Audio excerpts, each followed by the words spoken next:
morning, everyone. My name is Brent. I'm the host for Canadians with Disabilities and Their Allies. Today's show, I have Michael Prince coming on to give an update on the Canada Disability Benefit and where things are at with it. And I'm looking forward to having Michael on the show. And he'll be on in just a few minutes. If you have any questions for Michael, there'll be the opportunity to ask the pressing questions to him. And it'll be such a great pleasure having Michael come back onto the show today. Oh, here we go. Michael calling in. Hello. Oh, hi, Michael. How are you? Good. Good to hear your voice. Yeah, it's great to have you calling in to the show today. And it was always a great pleasure having you come on and have your view on things that are going on. And Sure. Yeah. So, Michael, with the Canada Disability Benefit, obviously there's a lot of anxiety from so many Canadians across Canada right now, wanting to know kind of where things are at, and one of the pressing issues too that's been really brought onto the show lately. A lot of discussions that we've been having is a lot of people are really concerned that, you know, when they age up to like 65, then all of a sudden, they're according to the system, they're not disabled anymore. But meanwhile, their disability hasn't gone away, but they don't get their income after. And so what I'm wondering is, the Canada Disability Benefit, will that be extended to seniors above 65 years of age? Really good question. Are we recording now? We're going. Yeah. Okay, great. That's a really good question, and it's one that's. Well, there was a bill tabled last year before last election, so we've got the new bill that was tabled this June, which was kind of just a copy of the old bill. But, the way that the government's presenting it is that this would be a benefit for people of, quote, working age population, so probably 18 to 64. So that does raise that issue of, well, what happens when you turn 65, and how is this new benefit going to relate to or correspond to other existing programs, whether that's old age security and the guaranteed income supplement, or provincial welfare systems, social assistance, and so forth, or the Canada Disability Pension Disability Program, and so forth. So that's that. There's no real answer to that yet officially from the government. That's certainly going to be something that will be raised, as you know, Brent, by people across the country, disability activists and advocates and organizations representing people with disabilities. So the bill, was tabled in June.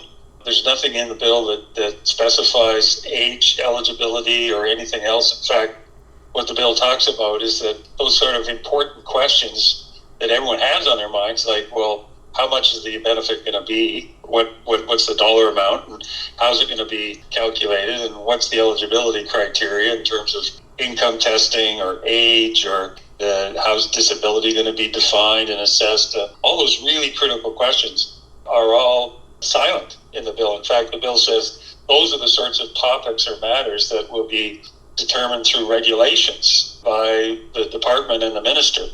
And so that's not really something I think people are really comfortable with. They'd like to see more transparency and more discussion around that, and perhaps more of those questions getting answers in the bill itself, so that it's enshrined in the legislation for all to see, rather than left to regulatory processes left in the hands of bureaucrats or federal officials. So this age question around between 64, 65, and what happens, I expect and I hope that we will hear a lot of ideas, submissions, presentations, people appearing as witnesses that speak to that very question, and draw it to the attention of members of Parliament who will be looking at this bill, that needs to be addressed. And it can't just be left alone, or say, we'll get to that later, or that's another program, we're not here to talk about that. Those to me are pretty weak excuses. This needs to be addressed now, and so we'll make sure that this new benefit coordinates with and complements and doesn't undermine any existing programs, however inadequate they might be, that this needs to be a net benefit to people, that this doesn't detract from or take away from whatever income support they're currently getting from other programs.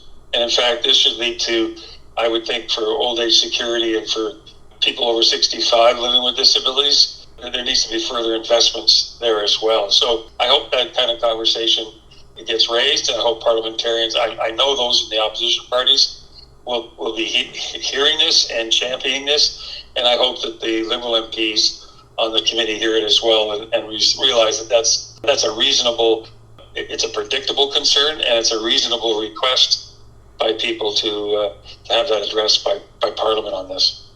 Oh, absolutely. Because that is definitely a pressing concern, and it's life changing. I mean, some people are, they're seeking out MAID, right? Because they're, because they're not able to get by financially. They also have, there's also, other illnesses that are going along with the disability that, if it's, at the end of life, that's totally understandable for the bill. I expect that we'll hear a lot from individuals, families, and organizations talking about this bill in the larger context of MAID. In a way, MAID is the elephant in the room on this. And if people think that this bill is going to lead to a very modest, meager amount of money, that will be interpreted as you've made death way easier than you are making the quality of life. And that's a fair concern for people to raise. And I think even though they may be told, well, that's not what, we're looking at this bill, we're not talking about MAID here. And I think people will say, with respect, this is absolutely about MAID. This is about what governments have made in terms of life and death decisions. And this will be looked at very much through that lens and that issue of medical assistance in dying. I have no doubt about that.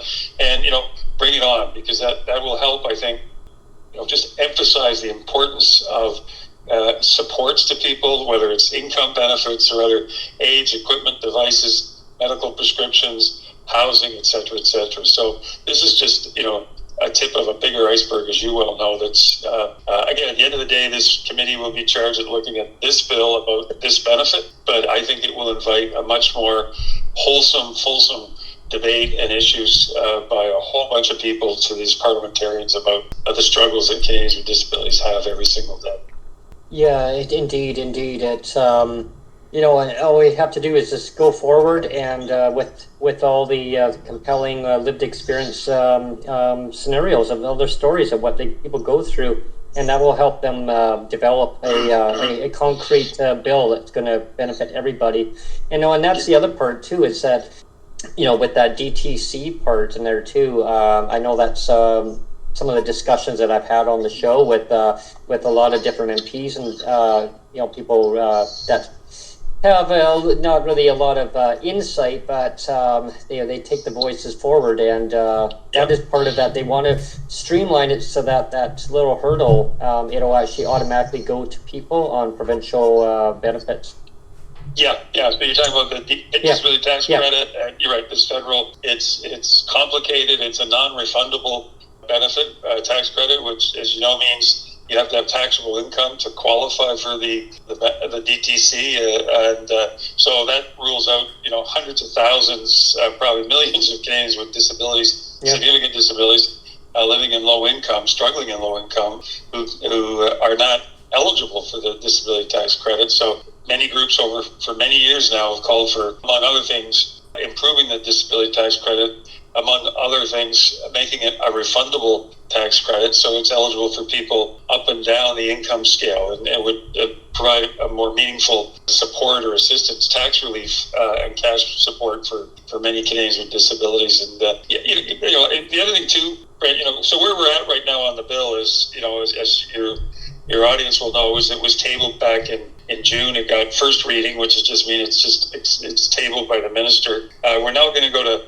second reading. So Parliament resumes next week on September the 20th. And so I'm anticipating that sometime in the coming weeks into October, we'll get to the second stage, which is called second reading of the bill. And that's where the minister who's sponsoring the bill, which is, as you know, is Carla Qualtrough, the Minister of Employment, Workforce Development and Disability Inclusion. It's her bill. So she and or her parliamentary secretary would be making a speech to introduce the bill, make the opening remarks, and talk about why it's necessary, what the scope of the bill is, what the underlying values and principles are that informs the bill. And that really will give the minister her first chance, and she'll have other opportunities. Her first opportunity to make the case for the bill and to set the stage for it. And the things that you were mentioning earlier about the amount of anxiety that people have across the country, Canadians with disabilities and their families, and some of the other issues that you've raised, maybe about age 65. And one hopes maybe she will touch on some of these. She might not go into great detail on them, but people will be looking for, in this speech that she'll make, to launch the second reading of the bill, to address a wide range of these issues and to provide the focus. And that'll be then followed by remarks by, quote, the critics from the opposition party. So, and I think you've probably had some of these people on your show, but, critics from NDP, Conservatives, perhaps even the Bloc Québécois might speak to this. And then we'll get a sense right off the bat as to the level of consensus from the other parties, the willingness to move this along, whether they'll challenge Minister Qualtrough to be more specific and or to be more ambitious in what she's presenting to Parliament. And then it gets adopted as a bill, and then it goes to committee stage. And so then it gets referred to a standing committee of the House of Commons, which has got a group of Liberal, Conservative, and NDP and Bloc members of Parliament on it. And hopefully that could start later this fall.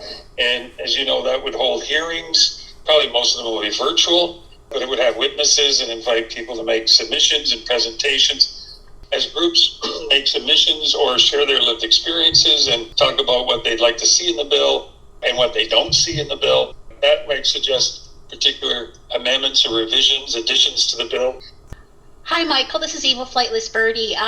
Really, just to bring further to our minds is that when people turn 65, they don't magically become not disabled, right? In fact, Right. as people age, right? Like I know. Well, like unicorns, all magic. Yes. Yeah, no, the unicorns and the rainbows, start. If we can just remember, especially going forward, that people do not magically become able-bodied. Opening line to presentation to the House of Commons MPs or a letter or submission. Yeah. Please just remembering, because it's just that failure to compute. Thank you so much, Michael, for coming today. That's Michael. That's something that Neil Matheson, he talks a lot about on the show.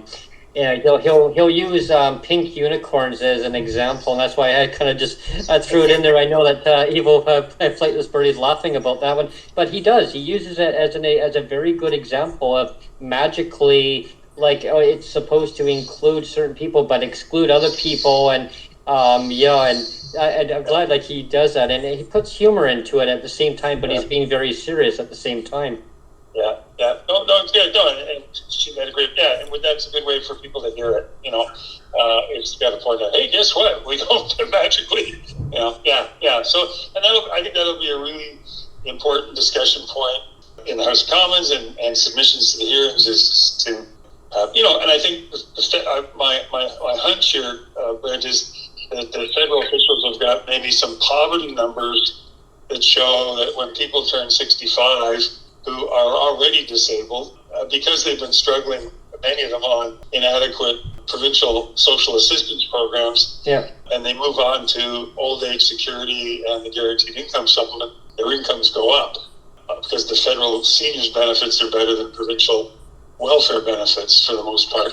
And so poverty goes down among Canadians with disabilities after age 65. So there's a statistical trend there that, again, I'm not defending it. I'm just but we need to hear more from officials about that, like what the reason is for 64, and what are the assumptions behind it, and what's the evidence, and what's the lived experience. And again, that should be part of the big national conversation we have going forward this fall and winter.